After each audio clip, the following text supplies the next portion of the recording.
ਮੇਰੇ ਨੈਣ ਤਰਸਦੇ ਰਹਿੰਦੇ ਆ ਨਨਕਾਣਾ ਦੇਖਣ ਨੂੰ। ਜਦੋਂ ਉਹ ਗੀਤ ਚੱਲਦਾ ਤਾਂ ਮੇਰੇ ਮਤਲਬ ਪੂਰਾ ਮਨ ਭਰਿਆ ਆਉਂਦਾ ਵੀ ਯਾਰ ਅਸੀਂ ਕਿਉਂ ਨਹੀਂ ਜਾ ਸਕਦੇ ਹਨਾ। ਸਾਰੇ ਬੜੇ ਪਿਆਰ ਨਾਲ ਕਹਿੰਦੇ ਆ ਸਾਡੇ ਕੋਲ ਮਹਿਮਾਨ ਆਏ ਨੇ ਤੇ ਸਾਨੂੰ ਵੀ ਬਹੁਤ ਵਧੀਆ ਲੱਗਿਆ ਕਿਉਂਕਿ ਸਾਡਾ ਹੀ ਹਿੱਸਾ ਇਹ ਹੈ ਨਾ ਵੀ ਆਪਾਂ ਇੱਕੋ ਹੀ ਪੰਜਾਬ ਦੇ ਲੋਕ ਆਂਗੇ ਤਾਂ ਕਰਕੇ ਸਾਨੂੰ ਵੀ ਬਹੁਤ ਆਪਣਾਪਨ ਮਹਿਸੂਸ ਹੋਇਆ ਇੱਥੇ ਆ ਕੇ।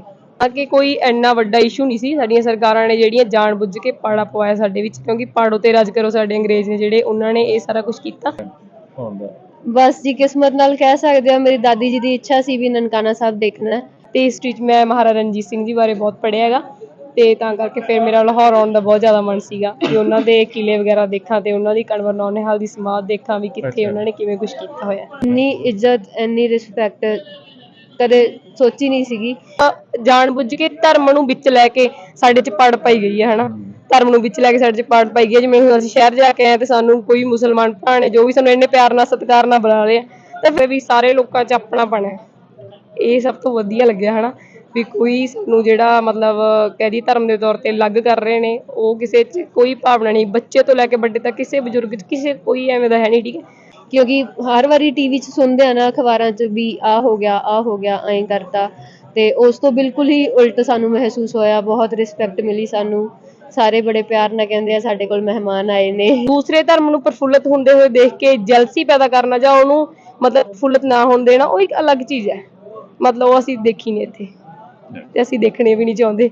ਬਿਲਿਓ ਮੈਂ ਮੀਆਂ ਆਸਫ ਅਲੀ ਤੇ ਇਸ ਟਾਈਮ ਗੁਰਦੁਆਰਾ ਡੇਰਾ ਸਾਹਿਬ ਮੈਂ ਮੌਜੂਦ ਹਾਂ ਤੇ ਇੱਥੇ ਚੜ੍ਹਦੇ ਪੰਜਾਬ ਤੋਂ ਆਈਆਂ ਹੋਈਆਂ ਦੋ ਕੁੜੀਆਂ ਸਾਡੇ ਨਾਲ ਮੌਜੂਦ ਹੈ, ਇਹਨਾਂ ਕੋਲੋਂ ਜਾਣਦੇ ਹਾਂ ਕਿੱਥੋਂ ਆਈਆਂ। ਕੀ ਨਾਂ ਹੈ ਤੁਹਾਡਾ?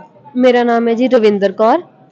ਅਸੀਂ ਹੈਗੇ ਆ ਜੀ ਹਰਿਆਣਾ 'ਚ, ਫਤਿਹਾਬਾਦ ਡਿਸਟ੍ਰਿਕਟ ਹੈ ਸਾਡੀ ਤੇ ਰਤੀਆ ਤਹਿਸੀਲ ਹੈ ਸਾਡੀ। ਤੇ ਤੁਹਾਡਾ ਕੀ ਨਾਮ? ਮੇਰਾ ਨਾਮ ਰਮਨਦੀਪ ਕੌਰ ਹੈ, ਅਸੀਂ ਪੰਜਾਬ ਤੋਂ ਆਏ ਹਾਂ, ਮੇਰਾ ਡਿਸਟ੍ਰਿਕਟ ਹੈ ਮਾਨਸਾ ਤੇ ਪਿੰਡ ਹਮੀਰਗੜ੍ਹ ਟੈਪੀ। ਅੱਛਾ, ਤੇ ਪਹਿਲੀ ਵਾਰੀ ਆਏ ਹੋ ਪਾਕਿਸਤਾਨ? ਹਾਂਜੀ ਪਹਿਲੀ ਵਾਰੀ ਆਏ ਹਾਂ। ਅੱਛਾ, ਤੇ ਕਿੱਦਾਂ ਬਣਿਆ ਪ੍ਰੋਗਰਾਮ ਆਉਣ ਦਾ? ਬਸ ਜੀ ਕਿਸਮਤ ਨਾਲ ਕਹਿ ਸਕਦੇ ਆ, ਮੇਰੀ ਦਾਦੀ ਜੀ ਦੀ ਇੱਛਾ ਸੀ ਵੀ ਨਨਕਾਣਾ ਸਾਹਿਬ ਦੇਖਣਾ ਤੇ ਬਾਈ ਚਾਂਸ ਨੌਨ ਸੀਗੇ ਵੀ ਉਹਨਾਂ ਨੇ ਗੱਲ ਕੀਤੀ ਤਾਂ ਪਤਾ ਲੱਗਿਆ ਵੀ ਉਹ ਨਨਕਾਣਾ ਸਾਹਿਬ ਪਾਸਪੋਰਟ ਅਪਲਾਈ ਕਰਕੇ ਜਾ ਰਹੇ ਆ ਤਾਂ ਫਿਰ ਉਹਨਾਂ ਨੂੰ ਅਸੀਂ ਵੀ ਪਾਸਪੋਰਟ ਦਿੱਤੇ ਤੇ ਵਾਹਿਗੁਰੂ ਦੀ ਮਿਹਰ ਨਾਲ ਸਾਡਾ ਅਸੀਂ ਤਿੰਨਾਂ ਨੇ ਦਿੱਤੇ ਸੀ ਤੇ ਸਾਡੇ ਤਿੰਨਾਂ ਦੇ ਹੀ ਲੱਗ ਗਿਆ। ਅੱਛਾ, ਹਾਂਜੀ। ਤੇ ਕੀ ਦੇਖਿਆ ਹੁਣ ਤੱਕ ਤੁਸੀਂ? ਅਸੀਂ ਸਾਰਿਆਂ ਨਾਲ ਪਹਿਲਾਂ ਨਨਕਾਣਾ ਸਾਹਿਬ ਗਏ ਸੀਗੇ। ਅੱਛਾ, ਤੇ ਨਨਕਾਣਾ ਸਾਹਿਬ ਮੇਨ ਗੁਰੂ ਘਰ ਦੇਖਿਆ, ਉੱਥੋਂ ਦਾ ਨਗਰ ਕੀਰਤਨ ਦੇਖਿਆ, ਫਿਰ ਉਸ ਤੋਂ ਬਾਅਦ ਜਿਹੜੇ ਨੇੜੇ ਗੁਰਦੁਆਰੇ ਸੀਗੇ ਜਿਵੇਂ ਬਾਲ ਲੀਲਾ ਸਾਹਿਬ ਹੋ ਗਿਆ ਤੇ ਹੋਰ ਵੀ ਉਹ ਦੇਖੇ। ਫਿਰ ਉਸ ਤੋਂ ਬਾਅਦ ਉੱਥੋਂ ਚਾਲੇ ਪਾ ਕੇ ਫਿਰ ਅਸੀਂ ਪੰਜਾ ਸਾਹਿਬ ਆਏ ਤੇ ਪੰਜਾ ਸਾਹਿਬ ਸਾਰਾ ਗੁਰੂ ਘਰ ਦੇਖਣ ਤੋਂ ਬਾਅਦ ਚ ਫਿਰ ਅਸੀਂ ਕਰਤਾਰਪੁਰ ਸਾਹਿਬ ਆਏ ਤੇ ਕਰਤਾਰਪੁਰ ਸਾਹਿਬ ਤੋਂ ਬਾਅਦ ਹੁਣ ਅਸੀਂ 2 ਦਿਨ ਲਾਹੌਰ ਆਏ। ਲਾਹੌਰ ਚ ਕੀ ਦੇਖਿਆ? ਲਾਹੌਰ ਚ ਪਹਿਲੀ ਸਾਰਿਆਂ ਨਾਲੋਂ ਵੱਡਾ ਤੇ ਦੋਨੇ ਗੁਰੂ ਘਰ ਦੇਖੇ ਇੱਥੋਂ ਦੇ ਤੇ ਉਸ ਤੋਂ ਬਾਅਦ ਚ ਅਸੀਂ ਅੱਜ ਸਾਰਾ ਬਾਜ਼ਾਰ ਘੁੰਮ ਕੇ ਆਏ ਹਾਂ ਜੀ। ਅੱਛਾ, ਬਾਜ਼ਾਰ ਕਿਹਦਾ ਲੱਗਿਆ ਤੁਹਾਨੂੰ? ਬਹੁਤ ਖੂਬ ਜੀ, ਬਹੁਤ ਸੋਹਣਾ ਸੀ ਬਾਜ਼ਾਰ। ਤੇ ਲੋਕਾਂ ਦਾ ਜਿਹੜਾ ਤੁਹਾਡੇ ਨਾਲ ਰਵੱਈਆ ਉਹ ਕਿਹਦਾ ਸੀ? ਬਹੁਤ ਵਧੀਆ, ਇੰਨੀ ਇੱਜ਼ਤ ਇੰਨੀ ਰਿਸਪੈਕਟ ਕਦੇ ਸੋਚੀ ਨਹੀਂ ਸੀਗੀ ਕਿਉਂਕਿ ਹਰ ਵਾਰੀ ਟੀਵੀ 'ਚ ਸੁਣਦੇ ਆ ਨਾ ਅਖਬਾਰਾਂ 'ਚ ਵੀ ਆਹ ਹੋ ਗਿਆ ਐਂ ਕਰਤਾ ਤੇ ਉਸ ਤੋਂ ਬਿਲਕੁਲ ਹੀ ਉਲਟ ਸਾਨੂੰ ਮਹਿਸੂਸ ਹੋਇਆ। ਬਹੁਤ ਰਿਸਪੈਕਟ ਮਿਲੀ ਸਾਨੂੰ, ਸਾਰੇ ਬੜੇ ਪਿਆਰ ਨਾਲ ਕਹਿੰਦੇ ਆ ਸਾਡੇ ਕੋਲ ਮਹਿਮਾਨ ਆਏ ਨੇ ਤੇ ਸਾਨੂੰ ਵੀ ਬਹੁਤ ਵਧੀਆ ਲੱਗਿਆ ਕਿਉਂਕਿ ਸਾਡਾ ਹੀ ਹਿੱਸਾ ਇਹ ਹੈ ਨਾ ਵੀ ਆਪਾਂ ਇੱਕੋ ਹੀ ਪੰਜਾਬ ਦੇ ਲੋਕ ਆਂਗੇ ਤਾਂ ਕਰਕੇ ਸਾਨੂੰ ਵੀ ਬਹੁਤ ਆਪਣਾਪਨ ਮਹਿਸੂਸ ਹੋਇਆ ਇੱਥੇ ਆ ਕੇ। ਅੱਛਾ, ਤੁਸੀਂ ਦੱਸੋ ਜੀ ਤੁਹਾਡਾ ਪ੍ਰੋਗਰਾਮ ਕਿਵੇਂ ਬਣਿਆ? ਸਾਡਾ ਪ੍ਰੋਗਰਾਮ ਮਤਲਬ ਇਹਨੇ ਮੇਰੀ ਭੈਣ ਮਤਲਬ ਸਾਡੇ ਰਿਸ਼ਤੇਦਾਰ ਨੇ ਇਹ ਤੇ ਜਦੋਂ ਇਹਨਾਂ ਨੇ ਮਤਲਬ ਵੀਜ਼ੇ ਬਾਰੇ ਮੇਰੇ ਨਾਲ ਗੱਲ ਕੀਤੀ ਤਾਂ ਮੈਂ ਪਹਿਲਾਂ ਹੀ ਉੱਛਕ ਸੀ ਇੱਥੇ ਆਉਣ ਦੀ ਤਾਂ ਫਿਰ ਥੋੜ੍ਹੀ ਜਿਹੀ ਹੋਰ ਵੀ ਉਤਸ਼ਾਹ ਪੈਦਾ ਹੋਇਆ ਵੀ ਹਾਂ ਮੈਂ ਜਾਊਂਗੀ ਜ਼ਰੂਰ। ਤੇ ਬਾਕੀ ਮੈਂ ਟੀਚ ਕਰਵਾਉਣੀ ਹੈ, ਮੇਰਾ ਸਬਜੈਕਟ ਸ਼ੁਰੂ ਤੋਂ ਹਿਸਟਰੀ ਹੈ ਜਿਹੜਾ। ਅੱਛਾ, ਹਾਂਜੀ, ਤੇ ਹਿਸਟਰੀ 'ਚ ਮੈਂ ਮਹਾਰਾਜਾ ਰਣਜੀਤ ਸਿੰਘ ਜੀ ਬਾਰੇ ਬਹੁਤ ਪੜ੍ਹਿਆ ਹੈਗਾ ਤੇ ਤਾਂ ਕਰਕੇ ਫਿਰ ਮੇਰਾ ਲਾਹੌਰ ਆਉਣ ਦਾ ਬਹੁਤ ਜ਼ਿਆਦਾ ਮਨ ਸੀਗਾ ਵੀ ਉਹਨਾਂ ਦੇ ਕਿਲੇ ਵਗੈਰਾ ਦੇਖਾਂ ਤੇ ਉਹਨਾਂ ਦੀ ਕਨਵਰ ਨੌਨਿਹਾਲ ਦੀ ਸਮਾਧ ਦੇਖਾਂ ਵੀ ਕਿੱਥੇ ਉਹਨਾਂ ਨੇ ਕਿਵੇਂ ਕੁਝ ਕੀਤਾ ਹੋਇਆ। ਨਹੀਂ ਤੁਸੀਂ ਟੀਚਰ ਹੋ? ਹਾਂਜੀ। ਕਿੱਥੇ? ਲੋਕਲ ਹੀ ਆ।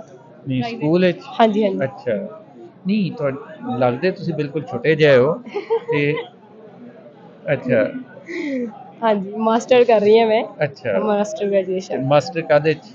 ਹਿਸਟਰੀ ਚ। ਅੱਛਾ, ਹਿਸਟਰੀ ਚ ਕਰ ਰਹੇ ਹੋ ਤੇ ਤੁਸੀਂ ਕੀ ਪੜ੍ਹਿਆ ਲਾਹੌਰ ਦੇ ਬਾਰੇ ਚ? ਮੈਂ ਲਾਹੌਰ ਦੇ ਬਾਰੇ 'ਚ ਅੱਜ ਤੱਕ ਜੋ ਵੀ ਮਤਲਬ ਮਹਾਰਾਜਾ ਰਣਜੀਤ ਸਿੰਘ ਦੇ ਟਾਈਮ ਦੇ ਉਹਨਾਂ ਨੇ ਆਪਣਾ ਜਿਹੜਾ ਪ੍ਰਸ਼ਾਸਨ ਪ੍ਰਬੰਧ ਹੈ, ਕੌਣ ਉਹਨਾਂ ਦੇ ਵਿੱਤ ਮੰਤਰੀ ਰਹੇ, ਕਿਵੇਂ ਉਹਨਾਂ ਨੇ ਸਾਰਾ ਪ੍ਰਸ਼ਾਸਨ ਚਲਾਇਆ, ਕਿੰਨੇ ਵਧੀਆ ਤਰੀਕੇ ਨਾਲ ਉਹ ਲੋਕਾਂ ਨੂੰ ਹੈਂਡਲ ਕਰ ਰਹੇ ਸੀ, ਉਹ ਸਾਰਾ ਕੁਛ ਪੜ੍ਹਿਆ। ਤਾਂ ਮੈਨੂੰ ਬਹੁਤ ਇੱਛਾ ਸੀ, ਮਤਲਬ ਮੇਰਾ ਦਿਲ ਤੋਂ ਹੀ ਇੱਛਾ ਸੀ ਸ਼ੁਰੂ ਤੋਂ ਹੀ, ਜਦੋਂ ਵੀ ਨਨਕਾਣਾ ਸਾਹਿਬ ਵਾਲਾ ਗੀਤ ਚੱਲਦਾ ਤਾਂ ਮੇਰੇ ਮਨ 'ਚ ਉਹ ਚੀਜ਼ ਬਣਦੀ ਵੀ ਮੈਂ ਉੱਥੇ ਜਾ ਕੇ ਦੇਖਾਂ ਤਾਂ ਲਾਹੌਰ ਜਾਵਾਂ, ਮੈਂ ਉਹ ਸਾਰੀਆਂ ਚੀਜ਼ਾਂ ਨੂੰ ਫੇਸ ਕਰਾਂ ਵੀ ਕਿਵੇਂ ਕਿਵੇਂ ਜਿਹੜੇ ਲੋਕ ਨੇ ਸਾਡੇ ਨਾਲ ਕਿਵੇਂ ਕਿਵੇਂ ਰਹਿ ਰਹੇ ਨੇ। ਮਹਾਰਾਜਾ ਆਪਣਾ ਨਨਕਾਣਾ ਸਾਹਿਬ ਵਾਲਾ ਕਿਹੜਾ ਗੀਤ ਹੈ? ਮੇਰੇ ਨੈਣ ਤਰਸਦੇ ਰਹਿੰਦੇ ਆ ਨਨਕਾਣਾ ਦੇਖਣ ਨੂੰ। ਜਦੋਂ ਉਹ ਗੀਤ ਚੱਲਦਾ ਤਾਂ ਮੇਰੇ ਮਤਲਬ ਪੂਰਾ ਮਨ ਭਰਿਆ ਆਉਂਦਾ ਵੀ ਯਾਰ ਅਸੀਂ ਕਿਉਂ ਨਹੀਂ ਜਾ ਸਕਦੇ ਹਨਾ। ਤਾਂ ਫਿਰ ਜਦੋਂ ਅਸੀਂ ਨਨਕਾਣਾ ਸਾਹਿਬ ਗਏ ਸਭ ਤੋਂ ਪਹਿਲਾਂ ਤਾਂ ਇੱਕ ਅੰਦਰੋਂ ਚੀਜ਼ ਸੀ ਜਿਹੜੀ ਉਹ ਪੂਰਾ ਸਕੂਨ ਮਿਲ ਗਿਆ ਦੇਖ ਕੇ ਵੀ ਹਾਂ ਅਸੀਂ ਵੀ ਉੱਥੇ ਤੱਕ ਪਹੁੰਚ ਗਏ ਜਿੱਥੇ ਅਸੀਂ ਕਦੇ ਸੋਚਿਆ ਵੀ ਨਹੀਂ ਸੀ। ਵਾਹਿਗੁਰੂ ਨੇ ਸਾਡੀ ਇੰਨੀ ਸੁਣ ਲਈ, ਮਿਹਰ ਸੀ, ਕਿਉਂਕਿ ਰੱਬ ਸੱਚੇ ਇਨਸਾਨ ਦੀ ਜ਼ਰੂਰ ਸੁਣਦਾ ਹੈ ਨਾ। ਜਦੋਂ ਅਸੀਂ ਅੰਦਰੋਂ ਸੋਚਦੇ ਹੁੰਦੇ ਸੀਗੇ ਤਾਂ ਸਾਡੀ ਵਿਸ਼ ਅੱਜ ਪੂਰੀ ਹੋ ਚੁੱਕੀ ਹੈ। ਅੱਛਾ, ਤੁਸੀਂ ਹਿਸਟਰੀ ਦੇ ਵਿੱਚ ਜਿਹੜਾ ਪੰਜਾਬ ਦੀ ਵੰਡ ਆ ਹਾਂਜੀ, ਇਹਦੇ ਬਾਰੇ ਚ ਕੀ ਪੜ੍ਹਿਆ? ਕਿਵੇਂ ਵੰਡ ਹੋਈ, ਕਿਉਂ ਹੋਈ? ਮਤਲਬ ਜਿਹੜੀ ਪੰਜਾਬ ਦੀ ਵੰਡ ਹੈ ਉਹ ਹਾਲਾਂਕਿ ਕੋਈ ਇੰਨਾ ਵੱਡਾ ਇਸ਼ੂ ਨਹੀਂ ਸੀ। ਸਾਡੀਆਂ ਸਰਕਾਰਾਂ ਨੇ ਜਿਹੜੀਆਂ ਜਾਣ ਬੁੱਝ ਕੇ ਪਾੜਾ ਪਵਾਇਆ ਸਾਡੇ ਵਿੱਚ, ਕਿਉਂਕਿ ਪਾੜੋ ਤੇ ਰਾਜ ਕਰੋ ਸਾਡੇ ਅੰਗਰੇਜ਼ ਨੇ ਜਿਹੜੇ, ਉਹਨਾਂ ਨੇ ਇਹ ਸਾਰਾ ਕੁਝ ਕੀਤਾ। ਤੇ ਮਤਲਬ ਜਿਹੜੇ ਅੰਗਰੇਜ਼ ਨੇ ਸਾਡਾ ਸਿੱਖ ਰਾਜ ਜਿਹੜਾ ਜਦੋਂ ਗਿਆ ਮਤਲਬ ਉਹ ਅੰਗਰੇਜ਼ਾਂ ਨੇ ਸਾਰਾ ਕੁਝ ਕਰਵਾਇਆ। ਮਹਾਰਾਜਾ ਰਣਜੀਤ ਸਿੰਘ ਦੀ ਜਿਹੜੀਆਂ ਰਾਣੀਆਂ ਨੇ, ਸਭ ਤੋਂ ਮਤਲਬ ਛੋਟੀ ਰਾਣੀ ਆ ਮਹਾਰਾਣੀ ਜਿੰਦਾ, ਉਹ ਸਭ ਤੋਂ ਮਹਾਰਾਜਾ ਰਣਜੀਤ ਸਿੰਘ ਦੇ ਮਤਲਬ ਕਰੀਬ ਸੀ। ਬਾਕੀ ਜਿਹੜੀਆਂ ਰਾਣੀਆਂ ਸੀ ਮਤਲਬ ਉਹਨਾਂ ਦੇ ਵਿੱਚ ਆਪਾਂ ਕਹਿ ਦਈਏ ਲਾਲਚ ਸੀਗਾ, ਉਹਨਾਂ ਨੇ ਆਪਣੇ ਆਪ ਜਿਹੜਾ ਆਪਣਾ ਰਾਜ ਭਾਗ ਹੈ ਖੋ ਚੁੱਕਿਆ ਸੀ। ਤਾਂ ਕਰਕੇ ਮਹਾਰਾਣੀ ਜਿੰਦਾ ਕੋਲ ਇਕੱਲਾ ਦਲੀਪ ਸਿੰਘ ਸੀਗਾ, ਜਿਹਦੇ ਕਰਕੇ ਮਤਲਬ ਉਹਨੂੰ ਨਾਲ ਰੱਖਣਾ ਚਾਹੁੰਦੀ ਸੀ, ਪਰ ਅੰਗਰੇਜ਼ਾਂ ਕਰਕੇ ਉਹ ਨਾਲ ਨਹੀਂ ਰਹਿ ਸਕੀ। ਇਸ ਕਰਕੇ ਮਹਾਰਾਣੀ ਜਿੰਦਾ ਹੌਲੀ ਹੌਲੀ ਜਦੋਂ ਮਤਲਬ ਦੂਰ ਕੀਤੀ ਗਈ ਤਾਂ ਸਿੱਖ ਰਾਜ ਸੀ ਜਿਹੜਾ ਹੌਲੀ ਹੌਲੀ ਦੂਰ ਹੋ ਗਿਆ। ਨਹੀਂ, ਸਿੱਖ ਰਾਜ ਤੇ ਹੋ ਗਿਆ ਜਦੋਂ 47 ਦੇ ਵਿੱਚ ਪੰਜਾਬ ਜਿਹੜਾ ਵੰਡਿਆ ਗਿਆ।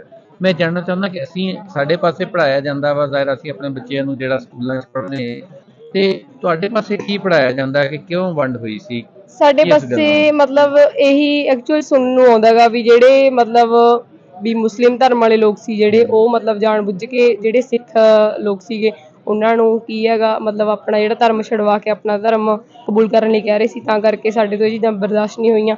ਸਾਡੀਆਂ ਸਰਕਾਰਾਂ ਨੇ ਥੋੜਾ ਬਹੁਤਾ ਉਹਨਾਂ 'ਚ ਫੇਰ ਬਦਲ ਕੀਤੀ। ਮਤਲਬ ਮੈਨੂੰ ਉਹ ਗੱਲਾਂ ਨਹੀਂ ਪਤਾ ਜਿਹੜੀਆਂ ਵਿੱਚ ਵਾਲੀਆਂ ਨੇ ਹਨਾ। ਨਹੀਂ, ਮੈਂ ਉਹ ਸਿਰਫ ਇਹ ਕਹਿ ਰਿਹਾ ਜਿਹੜਾ ਕਿ ਜਰਨਲੀ ਪੜ੍ਹਾਇਆ ਜਾਂਦਾ, ਜਿਵੇਂ ਸਾਡੇ ਪੜ੍ਹਾਇਆ ਜਾਂਦਾ ਨਾ ਕਿ ਸਿੱਖ ਜਿਹੜੇ ਸੀਗੇ ਉਹ ਨਹੀਂ ਸੀ ਚਾਹੁੰਦੇ ਕਿ ਉਹ ਇੱਧਰ ਰਹਿਣ, ਪੰਜਾਬ ਰਵੇ, ਉਹਨਾਂ ਦੇ ਕਹਿਣ ਤੇ ਪੰਜਾਬ ਵੰਡਿਆ ਗਿਆ। ਨਹੀਂ, ਉਹਨਾਂ ਦੇ ਕਹਿਣ ਤੇ ਐਵੇਂ ਦੀ ਕੋਈ ਗੱਲ ਨਹੀਂ ਹੈ ਵੀ ਸਿੱਖਾਂ ਨੇ ਇਹ ਕੁਛ ਕੀਤਾ। ਮਤਲਬ ਸਾਡਾ ਭਾਈਚਾਰਾ ਸੇਮ ਹੈ। ਸਾਨੂੰ ਮਤਲਬ ਇੱਕ ਜਾਣ ਬੁੱਝ ਕੇ ਧਰਮ ਨੂੰ ਵਿੱਚ ਲੈ ਕੇ ਸਾਡੇ 'ਚ ਪੜ ਪਾਈ ਗਈ ਹੈ ਹਨਾ। ਧਰਮ ਨੂੰ ਵਿੱਚ ਲੈ ਕੇ ਸਾਡੇ 'ਚ ਪੜ ਪਾਈ ਗਈ ਹੈ। ਜਿਵੇਂ ਹੁਣ ਅਸੀਂ ਸ਼ਹਿਰ ਜਾ ਕੇ ਆਏ ਤੇ ਸਾਨੂੰ ਕੋਈ ਮੁਸਲਮਾਨ ਭਰਾ ਨੇ ਜੋ ਵੀ ਸਾਨੂੰ ਇੰਨੇ ਪਿਆਰ ਨਾਲ ਸਤਿਕਾਰ ਨਾਲ ਬੁਲਾ ਰਹੇ ਆ, ਤਾਂ ਫਿਰ ਐਵੇਂ ਦੀ ਗੱਲ ਹੋਣੀ ਹੈਗੀ। ਜੇ ਉਹਨਾਂ ਦੇ ਵਿੱਚ ਨਫ਼ਰਤ ਹੁੰਦੀ ਤਾਂ ਫਿਰ ਅੱਜ ਸਾਨੂੰ ਕਿਉਂ ਰਿਸਪੈਕਟ ਦੇ ਰਹੇ ਨੇ ਉਹ ਹਨਾ। ਸਾਡਾ ਬਾਣਾ ਦੇਖ ਕੇ ਸਾਡੇ ਨਾਲ ਵੀਰ ਜੀ ਆਏ ਹੋਏ ਨੇ, ਚੋਲਾ ਸਾਹਿਬ ਪਹਿਨੇ ਉਹਨਾਂ ਨੇ, ਉਹਨੂੰ ਇੰਨਾ ਮਤਲਬ ਇੰਨੇ ਪਿਆਰ ਨਾਲ ਬੁਲਾ ਰਹੇ ਨੇ। ਜੋ ਅਸੀਂ ਕੋਈ ਚੀਜ਼ ਬਾਏ ਕਰ ਰਹੇ ਉਹਨਾਂ ਤੋਂ ਸਾਨੂੰ ਅਸੀਂ ਛੋੜ ਦੇ ਰਹੇ ਹਾਂ, ਤਾਂ ਫਿਰ ਉਹ ਕਹਿ ਰਹੇ ਨੇ ਕੋਈ ਗੱਲ ਨਹੀਂ ਸਾਡੇ ਮਹਿਮਾਨੋ। ਜੇ ਉਹ ਗੱਲਾਂ ਉਹਨਾਂ 'ਚ ਹੁੰਦੀਆਂ ਤਾਂ ਫਿਰ ਹੁਣ ਉਹ ਕਿਉਂ ਕਰਦੇ?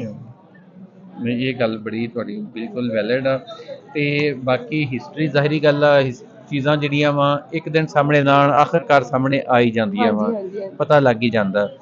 ਤੇ ਅੱਛਾ, ਤੁਸੀਂ ਲਾਹੌਰ ਦੇ ਵਿੱਚ ਹਿਸਟੋਰੀਕਲ ਜਿਹੜਾ ਮੁਕਾਮ ਆ ਕਿਹੜਾ ਦੇਖਣਾ? ਹਿਸਟੋਰੀਕਲ ਮਹਾਰਾਜਾ ਰਣਜੀਤ ਸਿੰਘ ਦਾ ਗੁਰਦੁਆਰਾ ਦੇਖਣਾ, ਇੱਕ ਤਾਂ ਗੁਰਦੁਆਰਾ ਸਾਹਿਬ ਹੈ।